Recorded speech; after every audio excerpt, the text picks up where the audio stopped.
हमारा दूसरा lesson plan है अर्थशास्त्र में पूंजी दिनांक विषय, जिसमें दिनांक विषय प्रकरण और कक्षा चक्र अवधि और ये सामान्य उद्देश्य हैं, जिससे कि आप वीडियो पॉज करके लिख लीजिएगा। और फिर नेक्स्ट है हमारा विशिष्ट उद्देश्य, जिसमें ज्ञानात्मक उद्देश्य, बोधात्मक उद्देश्य, विश्लेषणात्मक उद्देश्य, संश्लेषणात्मक उद्देश्य और यहाँ पे हमारी सहायक सामग्री लिखी जाएगी और पूर्व ज्ञान। इसे आप as it is video pause करके कॉपी कर सकते हैं। बाद आती है हमारे प्रस्तावना प्रश्न। फर्स्ट कॉलम है हमारा क्रम संख्या, सेकंड है छात्राध्यापिका क्रिया, फिर थर्ड कॉलम है संभावित छात्र क्रिया। छात्राध्यापिका क्रिया में जो प्यूपिल टीचर क्वेश्चन पूछती हैं वो लिखे जाते हैं। संभावित छात्र क्रिया में जैसा भी हमको रिस्पांस मिलता है हम संभावित करते हैं छात्रों से उत्तर प्राप्त करने के लिए, वो यहाँ पे उत्तर लिखते हैं। और जो हमारे प्रस्तावना प्रश्न होते हैं जिगजैग फॉर्म में होते हैं और सारे प्रश्नों में इंटरलिंकिंग होती है। तो पहला है हमारा मनुष्य की मूलभूत आवश्यकताएं क्या हैं। मनुष्य की मूलभूत आवश्यकताएं रोटी कपड़ा मकान है। रोटी कपड़ा मकान प्राप्त करने के लिए मनुष्य के पास क्या होना चाहिए। रोटी कपड़ा मकान प्राप्त करने के लिए मनुष्य के पास रुपए होने चाहिए। रुपए कमाने के लिए मनुष्य क्या करता है। रुपए कमाने के लिए मनुष्य नौकरी, मजदूरी तथा व्यापार करता है। व्यापार करने के लिए सर्वप्रथम किसकी आवश्यकता पड़ती है। तो बच्चे मौन हो जाएंगे यहाँ पे। ये हमारा समस्यात्मक प्रश्न होगा। अगर कोई बच्चा इसका आंसर बता देता है कि व्यापार करने के लिए सर्वप्रथम पूंजी की आवश्यकता पड़ती है, तो आप उसको रीइंफोर्समेंट देकर उसे बैठा सकते हैं।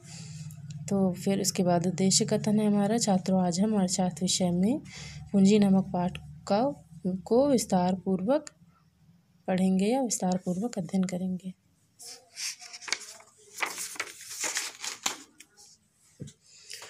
और फिर एज इट इज़ हमारे लेसन प्लान आगे के हैं में हमारा पहला प्रकरण है पूंजी का अर्थ।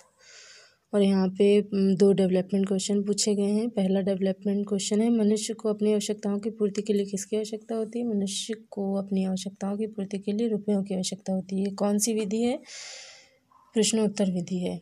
और फिर उसके बाद है व्यक्ति व्यापार क्यों करता है।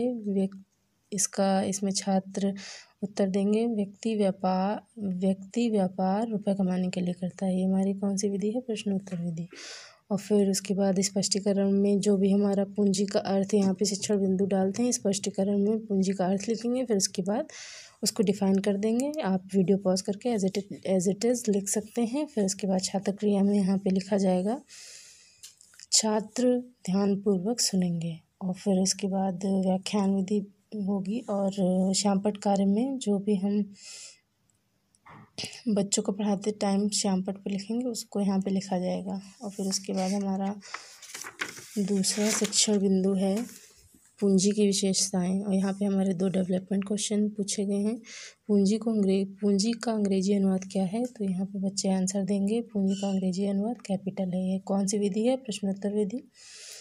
और फिर उसके बाद सेकंड हमारा डेवलपमेंट क्वेश्चन है पूंजी की आवश्यकता कब पड़ती है। तो बच्चे यहाँ पे आंसर देंगे पूंजी की आवश्यकता व्यापार शुरू करने के लिए पड़ती है। कौन सी विधि है। प्रश्नोत्तर विधि। और स्पष्टीकरण में यहाँ पे पूंजी की विशेषताएं आप एज इट इज़ कॉपी करके वीडियो पॉज करके लिख सकते हैं।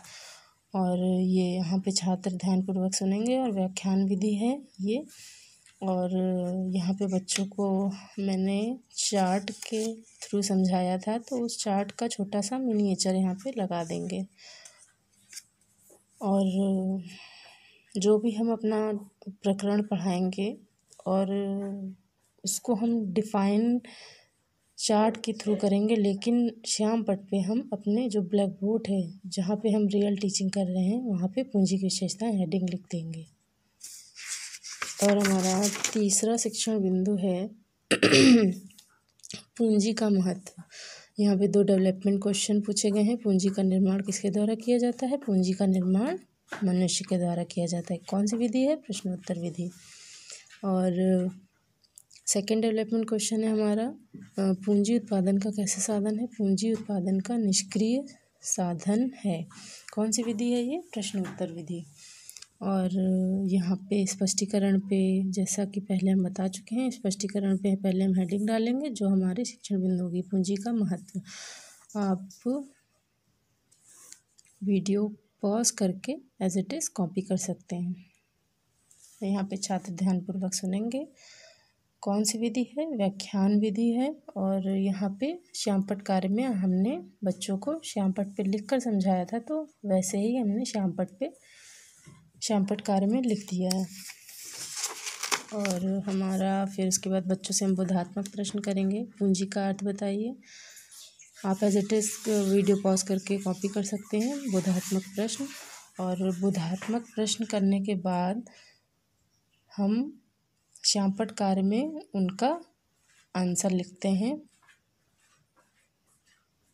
यहाँ पर आप वीडियो पॉज करके इसे कॉपी कर सकते हैं।